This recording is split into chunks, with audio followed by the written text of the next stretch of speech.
खूबसूरत हदीस पाक है नबी पाक अलैहिस्सलाम की। हम सबके दिलों में कुछ ना कुछ तमन्नाएं होती हैं, डिजायर्स होती हैं, ख्वाहिशात होती हैं, और तमन्ना ये होती है वो पूरी हो जाए।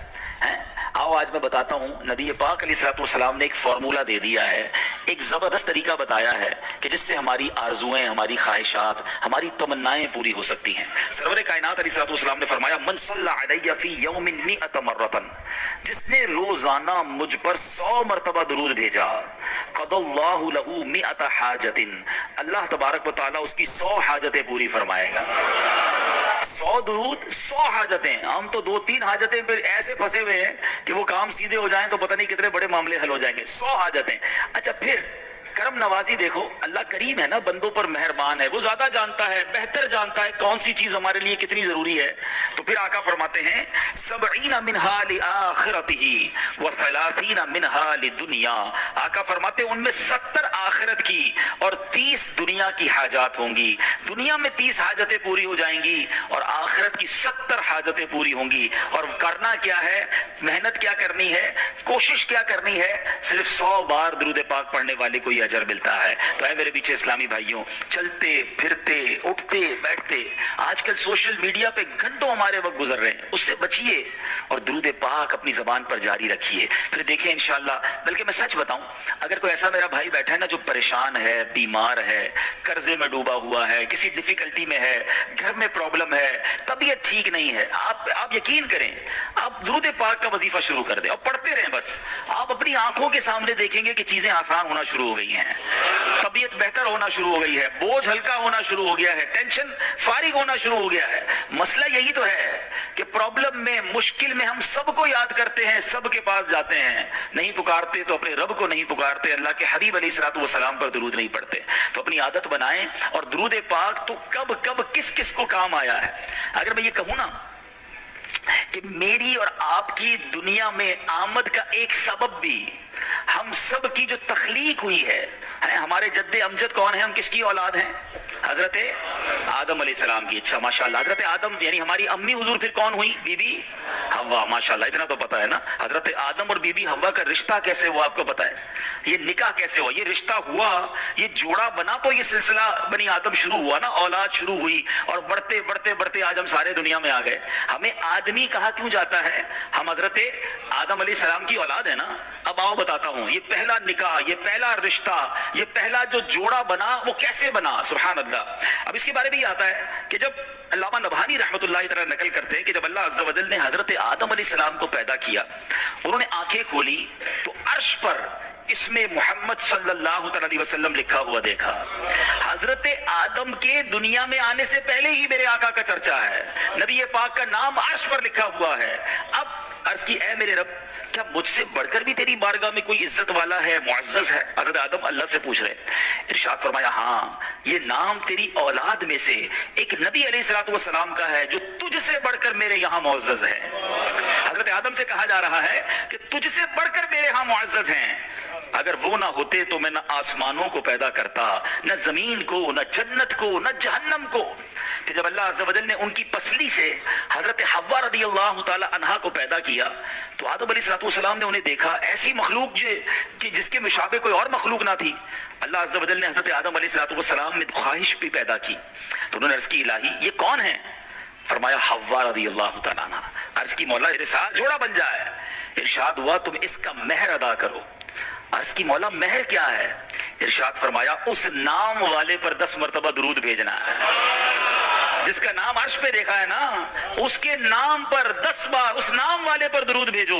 तो कहा, है अल्लाह, मैंने ऐसा कर लिया तो क्या मेरा जोड़ा हो जाएगा, मेरा जोड़ा बन जाएगा। फरमाया, हाँ। अब हजरत आदम अलैहिस्सलाम ने 10 बार दुरूद पाक पढ़ा और ये महर बना हजरत आदम अलैहिस्सलाम और बीबी हव्वा रज़ियल्लाहु ताला अन्हा के दरमियान जोड़ा बनने का रिश्ता हुआ। और उसके बाद ये सारी कायनात में जो हम दुनिया में आए तो गोया पता चला कि वजह तख्लीक कायनात कायनात, ये तो इस हदीस से भी पता चल गया कि नबी पाक अलैहिस्सलाम के लिए ये कायनात बनाई गई। और सुभान अल्लाह, हजरत आदम अलैहिस्सलाम का जो बीबी हव्वा से जोड़ा बनता है, उसका महर भी नबी पाक पर दुरूद पढ़ना है। अब सोचिए कब से नबी पाक पर दुरूद भेजा जा रहा है, कब से मेरे आका का चर्चा है। अल्लाह अकबर। शायर लिखते हैं ना कि ये कायनात बनाई क्यों गई, इतनी सजाई क्यों गई। सुभान अल्लाह। वो कहते हैं कि खुदा क्यों ना करता आराइशें बज़्म इनका में, खुदा क्यों ना करता आराइशें दुनिया के सामा में, तुम्हें दूल्हा बना के भेजना था बज़्म इनका में।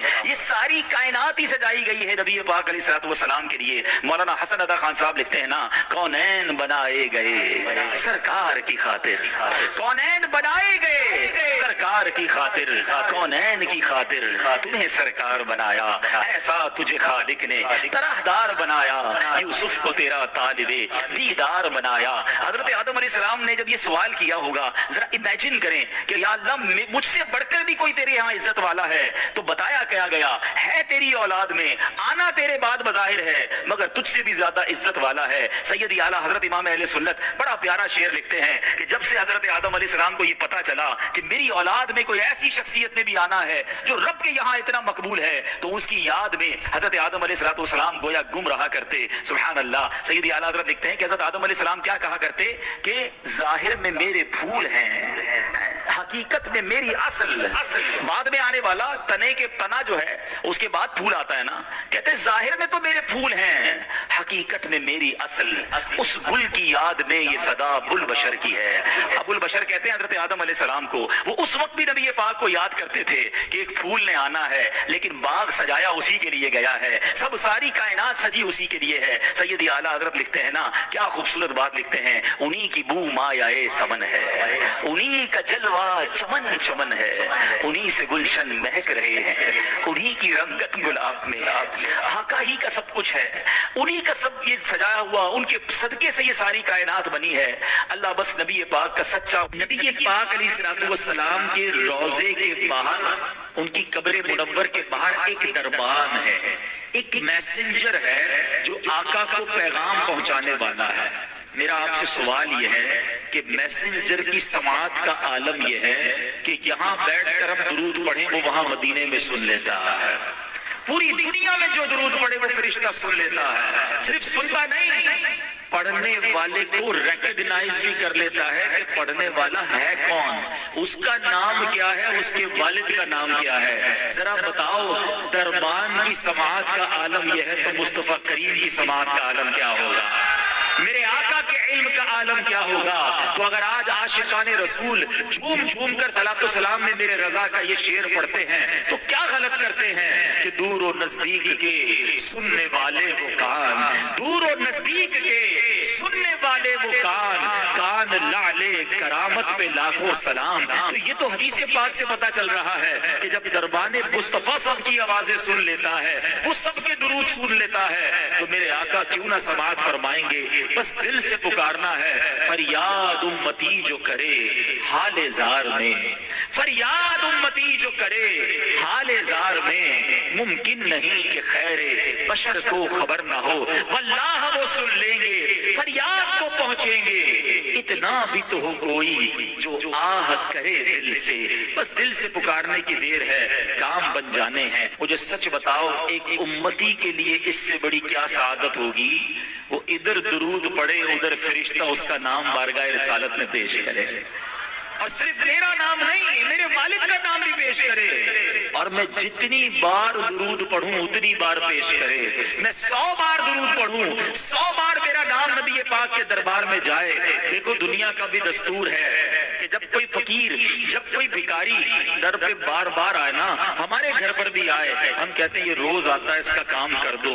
अल्लाह अकबर, जिसकी हाजिरी रोज बारगाह रिसालत में लगती होगी, जो दिन में कई कई बार दुरूद पढ़ता होगा और फरिश्ता उसका नाम दरबार रिसालत में पहुंचाता होगा, कभी तो मेरे आका फरिश्तों से फरमाएंगे चलो मेरे गुलाम का काम कर देते हैं। हमें रोज याद करता है। और क्या खूबसूरत बात शायर लिखते हैं, हमें तो एक ही तवज्जो चाहिए ना, याद रखो अगर उठ गई एक नजर, बस ہمیں تو ایک توجہ چاہیے، آقا بس ایک بار توجہ فرما لیں۔ یاد رکھو اگر اٹھ گئی ایک نظر، جتنے خالی ہیں سب جام بھر جائیں گے، پھر سارے کام سیدھے ہو جانے ہیں۔ میرے بھائی یہاں بیٹھے ہوں گے جو مشکل میں ہوں گے، پریشانی میں ہوں گے، بیماری میں ہوں گے، قرضے میں ہوں گے، گھبراؤ نہیں، درود پڑھتے رہا کرو۔ نبی پاک کی توجہ ہونے کی دیر ہے۔ امام عشق و محبت اعلیٰ حضرت سمجھاتے ہیں، پریشان ہونا، ڈیفیکلٹی میں ہو، سنو، قسمت میں لاکھ پیچ ہوں، 100 بل 1000 کچ، قسمت میں لاکھ پیچ ہوں، 100 بل 1000 کچ۔ آقا یہ ساری گتھی ایک تیری سیدھی نظر کی ہے، بس نبی پاک کی نظر پڑنے کی دیر ہے، سارے کام سیدھے ہو جانے ہیں۔ درود پاک پڑھنے کے بے شمار فضائل و برکات ہیں، اور درود پاک کے فضائل میں واقعات بھی بڑے کمال کے ملتے ہیں۔ درود پاک کے اوپر ایک بڑی مشہور و معروف ورلڈ فیمس بک ہے دلائل الخیرات شریف، اور یہ بڑی مبارک کتاب ہے، جنہوں نے لکھی وہ بھی بڑی مبارک ہستی ہیں، حضرت سلیمان جزولی رحمۃ اللہ تعالی علیہ۔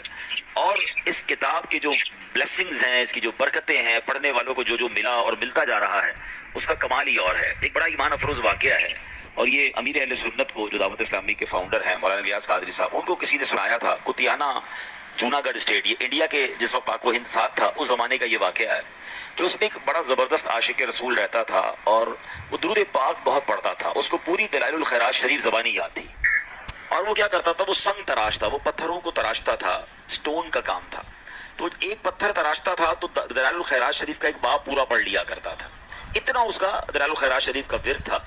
اب اس عاشق رسول کی قسمت جاگ اٹھی، ایک بار وہ رات کو سویا تو خواب میں نبی پاک علیہ السلام کی زیارت نصیب ہوئی، اور پیارے آقا علیہ السلام نے ایک گنبد خضرا کے ساتھ جو مینار تھا، اس مینار کا ایک پتھر جو تھا، ایک کنگرا جو تھا، وہ شکستہ تھا، ٹوٹا ہوا تھا۔ تو نبی پاک علیہ السلام نے فرمایا، دیوانے یہ دیکھو، ہمارے نور بار مینار کا جو سٹون ہے، جو کنگرا ہے، وہ شکستہ ہو گیا ہے، ہمارے مدینے آؤ اور آ کر اس کو بنا دو۔ اب یہ آنکھ تو کھل گئی، یہ حیران ہو گیا کہ میں انڈیا کے گاؤں میں رہنے والا، مدینہ کہاں، نہ پیسے، نہ پاسپورٹ، نہ کوئی رقم، اور مجھے مدینے بلایا جا رہا ہے۔ لیکن عشق نے ڈھارس بندھائی کہ جب بلایا آقا نے، خود ہی انتظام ہو گئے۔ اس زمانے میں پانی کے جہاز جایا کرتے تھے، شپ جایا کرتے تھے، تو وہ شخص جو ہے وہ اپنا سامان اٹھایا اور پور بندر کی بندرگاہ تھی جہاں سے جہاز جاتے تھے، تو وہ بندرگاہ پہنچ گیا۔ اب وہاں یہ ہوا کہ سارے جو حاجی یا سفر پر جانے والے تھے وہ سب جہاز میں بیٹھ گئے، اور جہاز، آپ پتا ہوگا بڑا جہاز جو تھوڑا سا آگے چلا جاتا ہے، چھوٹی کشتی سے بعض اوقات شفٹ کیا جاتا ہے، تو جہاز اسٹارٹ ہی نہیں ہو رہا تھا، اسٹارٹ کرتے اسٹارٹ نہ ہوتا، اسٹارٹ کرتے اسٹارٹ نہ ہوتا۔ تو جہاز میں سے کسی نے دیکھا کہ ایک حاجی جو ہے یا یہ ایک مدینے جانے والا لگتا ہے رہ گیا ہے۔ کسی نے کہا بھائی بندرگاہ پہ ایک بندہ کھڑا ہے، وہ رہ گیا ہے۔ اب جہاز کے لنگر تو اٹھا دیے گئے تھے، تو چھوٹی کشتی بھیجی گئی، اس دیوانے کو اٹھا کر جہاز پہ لایا گیا۔ جیسے ہی اس کے قدم میں جہاز پر لگ گئے، جہاز اسٹارٹ ہو گیا، بغیر پاسپورٹ کے، بغیر کسی سسٹم کے۔ یہ پرانی باتیں، اس زمانے میں اتنی امیگریشن اور اتنے مسائل بھی نہیں تھے۔ بہرحال وہ دیوانہ مدینے پہنچا۔ جب وہ مدینے پہنچا تو بتایا جاتا ہے کہ جب مسجد نبوی شریف پہنچا تو وہاں کچھ لوگ اس کا انتظار کر رہے تھے، اور جب اس کو دیکھا تو کہا یہ وہی ہے جس کی خواب میں ہمیں زیارت کرائی گئی تھی۔ یعنی وہاں کے خادمین کو بھی یہ بتا دیا گیا تھا کہ ایک عاشق رسول آ رہا ہے، اور یہ گنبد خضرا کے ساتھ جو مینار ہے، اس پہ پتھر اسی نے بدلنا ہے۔ وہ آیا، اور جب اس کو یہ موقع دیا گیا اور جا کر اس نے اپنا کام کیا، تھوڑی دیر بعد ہوا یہ کہ پتھر تو اس نے وہاں پر کریکٹ کر دیا، مگر واپس آنے سے اس کی روح نے انکار کر دیا۔ جب اس کی باڈی کو رسیوں کے ذریعے نیچے لایا گیا تو پتہ